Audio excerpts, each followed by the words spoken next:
Hi friends, welcome back to my channel. आज हम बात करेंगे एक ऐसी कहानी के बारे में, एक ऐसी सच्ची घटना के बारे में जो मतलब हम इमेजिन भी नहीं कर सकते हैं उसको। हम ना उस दर्द को इमेजिन कर सकते हैं जो उस इंसान ने झेला होगा उस वक्त, ना हम उस दर्द को शब्दों से बयां कर सकते हैं। तो आज मैं बात करने जा रही हूँ मनीषा के बारे में। एक लड़की जो सिर्फ 20 से 22 साल की थी। उस लड़की की कहानी जिसकी अपनी दुनिया अभी शुरू भी नहीं हुई थी, जिसने अभी लाइफ में शायद कुछ देखा भी नहीं था।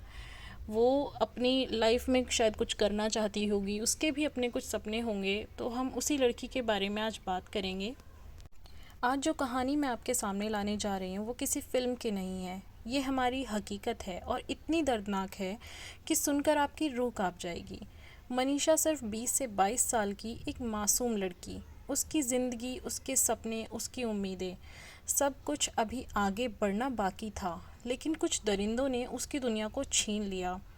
सोचिए, किसी लड़की का गला बेरहमी से रेत दिया गया, उसके मुंह में एसिड डाल दिया गया, उसके कितने सारे ऑर्गन्स पुलिस को अभी तक मिल नहीं रहे हैं। उसकी चीखें, उसकी मदद की पुकार शायद किसी तक नहीं पहुंची। उसका खून बहता रहा और समाज चुप रहा। ये सिर्फ एक हत्या नहीं है या कोई दरिंदगी नहीं है, ये हमारी सुरक्षा पर सवाल है, हमारी सुरक्षा व्यवस्था पर सवाल है। हमारी ये जो पॉलिटिक्स करते रहते हैं लोग, ये धर्म के नाम पर जंग मचवाने वाले या धर्म के नाम पर आतंक मचाने वाले लोग, इन लोगों पर भी सवाल है कि इनका धर्म, इनकी इंसानियत, इनका वजूद ये कहाँ चला गया। या इनकी इंसानियत इतनी ख़त्म हो गई है इन लोगों की कि अब इन्हें धर्म या इन्हें पूरे कपड़े और आधे कपड़े, ऐसा कुछ भी नहीं बचा है लोगों की नज़रों में। उन्हें सिर्फ अपनी दरिंदगी, अपनी हैवानियत लोगों के सामने रखनी है। और वो किस तरह से रखेंगे, वो अपना एक लेवल सेट कर चुके हैं। उन्होंने एक इंसानियत तो छोड़ो, उन्होंने दरिंदगी की भी सारी हदें पार कर दी। हम सब से अब मेरा एक सवाल है, कब तक हमारी बेटियां, हमारी बहनें इस तरह के दरिंदों का शिकार बनती रहेंगी? क्या हम सिर्फ कैंडल मार्च करके, सोशल मीडिया पोस्ट डालकर फिर से चुप बैठ जाएंगे, या इस बार वाकई कुछ बदलना चाहेंगे? हमारे देश में हर साल हज़ारों लड़कियां हिंसा का शिकार होती हैं, फाइलें बनती हैं, केस चलते हैं, लेकिन इंसाफ सालों साल तक टलता रहता है। क्यों? क्योंकि हमारा सिस्टम इतना कमज़ोर है, क्योंकि हमारे कानून इतने ढीले हैं कि दरिंदे खुले आम घूमते रहते हैं। इनको प्रोटोकॉल फॉलो करने होते हैं जब इनको किसी लड़की को एक्चुअली में जस्टिस दिलाना होता है। लेकिन अभी रिसेंटली जब ये अतुल सुभाष या राजा रघुवंशी का केस हुआ था, लोगों ने इसको टाइम को ही कि कलयुग है, औरतें ही हत्या कर रही हैं। भाई, तुम सो रहे थे क्या? औरतों की हत्या अब से पहले बहुत बार होती आई है और बहुत बुरी तरह से औरतों के ऊपर अत्याचार होते हैं। क्या सो रहे थे क्या? आज औरतें अगर अपने ऊपर अत्याचार नहीं होने देती हैं, या ठीक है कुछ लड़कियां होती हैं ऐसी जो खुद से ही अपने साथ गलत नहीं भी हो रहा है लेकिन वो दूसरों के साथ गलत करती है, तो हर तरह का इंसान होता है, हर तरह का इंसान होता है। तुम किसी एक के चक्कर में दूसरों को जज नहीं कर सकते हो।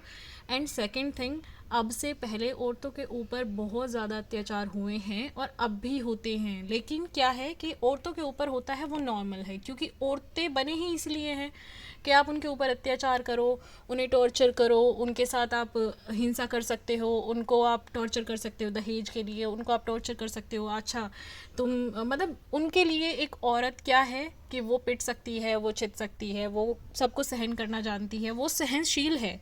क्योंकि वो सहनशील है तो वो सब कुछ सहन कर सकती है, इसलिए अब तक ये सब चल रहा था। अब वो सहन नहीं करती है तो ये कलयुग बन चुका है। अब यहाँ प्रलय आएगी, अब पता नहीं क्या क्या होगा, क्योंकि औरतें सहन नहीं करती हैं। लेकिन मुझे ये बताओ कि अब जो केस हुआ है इसके ऊपर क्या आदमी औरतें सब चलेंगे?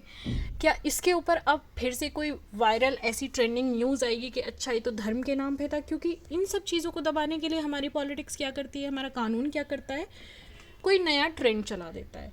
कोई नया धर्म के नाम पर ट्रेंड, या कोई नया एक्सीडेंट करवा देंगे कहीं पे, जिससे फिर सारा ये धरा का धरा रह जाएगा। आप लोग कैंडल मार्च की तरफ से हट के किसी और साइड चले जाओगे और सब भूल जाओगे, जो कि हमेशा से होता है। तो वही जानना चाहती हूँ मैं कि क्या अब की बार भी सेम होगा या कुछ नया चेंज आएगा इस चीज़ में। मुझे जानना है कि क्या गुनहगार को तुरंत फांसी नहीं मिलनी चाहिए, वो भी उन गुनहगारों को जिन्होंने इस तरह की हैवानियत, इस तरह की दरिंदगी दिखाई हो, इस तरह की किसी लड़की की ब्रूटली हत्या कर दी हो, जिसको मतलब वो कुछ नहीं जानती थी, उसका शायद किसी से कोई लेना देना नहीं था, वो सूट में थी, वो किसी छोटी ड्रेस में भी नहीं थी कि आप लोग उस पर कमेंट कर सको कि अच्छा लड़कियां तो ऐसी हो चुकी हैं इसलिए ये सब होता है। भाई मुझे बताओ कि अब प्रोटोकॉल फॉलो होगा या फिर अब डायरेक्ट सज़ा मिलेगी? नहीं होगा, क्योंकि हमारा कानून ही बेकार है इस चीज़ में। क्या उसे सड़कों पर घसीट कर सज़ा नहीं देनी चाहिए? नहीं देंगे, ताकि दुनिया देखे कि औरत की इज्जत से खेलने वाले का यही अंजाम होता है। अब इस पर कुछ नॉन फेमिनिस्ट टाइप लोग आएंगे कि अच्छा आप ऐसा कैसे बोल रही हो, औरतों के साथ ही ये नहीं होता है, औरत की ही इज्जत नहीं होती। भाई फ़िलहाल जो टॉपिक चल रहा है मैं उसी पर बात कर रही हूँ, तो इससे कोई ऑफेंस ना हो। मनीषा सिर्फ एक नाम नहीं है, वो हर उस लड़की की पहचान है जो रात में, दिन में, घर लौटते वक्त डरती है। वो हर उस माँ की आहट है जो अपनी बेटी के स्कूल से घर आने तक चैन की सांस नहीं ले पाती। वो हर उस बहन की दुआ है जो रोज़ सोचती है भगवान मेरी इज्जत बचा लेना। अब क्या होता है, लोग आजकल नहीं भेजते हैं अपनी बेटियों को ज़्यादा दूर, भेज भी देते हैं और नहीं भी भेजते, क्योंकि इतना टाइम ख़राब चल रहा है, इतना टाइम ख़राब चल रहा है कि औरतें घर से दूर जाने से डरती हैं, आदमी भी घर से दूर जाने से डरता है। लेकिन क्या है कि अभी भी इतनी दरिंदगी कोई नहीं दिखाता है जितनी दरिंदगी औरतों के साथ एक्चुअली में अभी भी दिखाई जा रही है। मुझे समझ नहीं आता है कि अब जो सीन हो रहे हैं, अब जो सिनेरियोज चल रहे हैं, क्या उन पर बात करेगा कोई, या सिर्फ कैंडल मार्च लेकर आप बाहर निकलेंगे एंड गवर्नमेंट आपको डंडा मार के अंदर कर देगी कि भाई घर जाओ नहीं तो हम लाठी चार्ज करेंगे।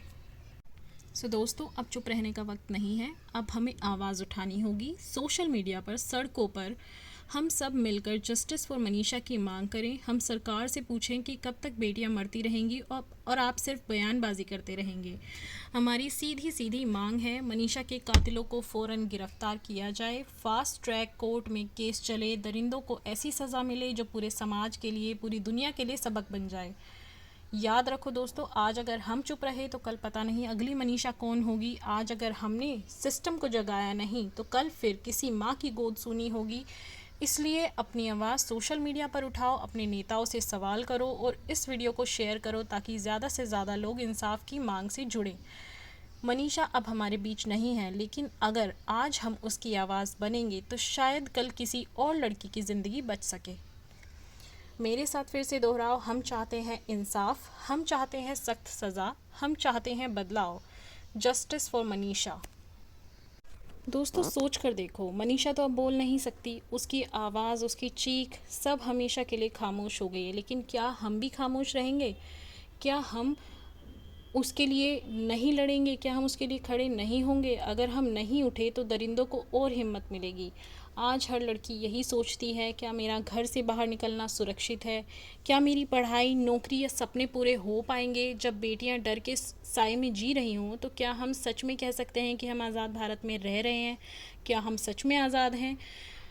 सच बताऊं तो आज के टाइम में लोग जैसे पहले डरते थे ना कि लड़कियों के साथ बुरा बर्ताव होता है, लड़कियां पैदा ना हों, लड़कियां पैदा होने पर लोग आधे इसलिए भी रोते थे क्योंकि वो डरते थे कि पता नहीं हमारी लड़की के साथ क्या होगा, या हमारी लड़की की ज़िंदगी कैसी होगी, पता नहीं कैसा परिवार मिलेगा उसको शादी के बाद। आज भी वही हालात हैं, आज भी लोग डरते हैं कि लड़कियां पैदा होंगी तो उनकी सुरक्षा हम कैसे करेंगे, क्योंकि आज तो शायद पहले से भी ज़्यादा बुरा हाल है। आज पहले से ज़्यादा बुरा हाल इसलिए है क्योंकि घर से बाहर निकलते ही लड़कियां सुरक्षित बिल्कुल भी नहीं हैं। वो किसी भी फील्ड में हो, किसी भी जगह पर हो, उनको हर जगह असुरक्षा महसूस होती है।